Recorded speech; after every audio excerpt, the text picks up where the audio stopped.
Ito. Gusto ko lang i-update sa inyo ang talong ni John Steve dito na Calixto F1. So ito pala ang tinatanim ko nung tag-init. So hinayaan ko lang siya nung tag-init mga ka-idol, kaya ganito ang sistema ngayon sa talong ni John Steve. So ang ginagawa ko dito, nagpaparecover ko dito mga ka-idol dahil po napansin ko talaga sa panahon ngayon ay tag-ulan na.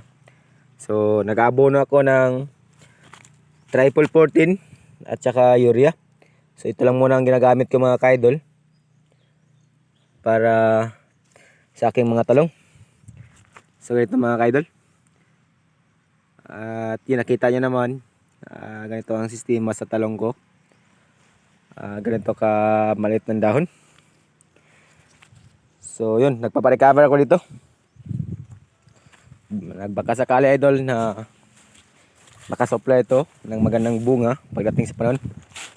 So ito, nag-aabono talaga ako dito. So nag-aabono ako idol. Ganito lang sistema mga ka-idol. Hindi naman gaano kalakas yung ulan ngayon, kaya yun, hindi ko na lang tinatabunan ng lupa. So ganito ang sistema mga ka-idol. Wala lang talagang dahon. Pero ang importante dito na gumawa tayo ng paraan kung paano mapaparecover yung talong. So ganito lang ang sistema. So ang damo naman dito idol, kita nyo naman ay patay na talaga. So gumawa rin ako ng paraan sa aking mga nagawang sa mga tinatanim na bago. So ito ang tinatawag nila idol na drenching.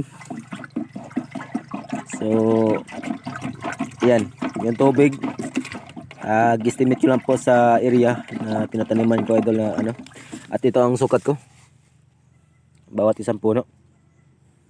So let's go.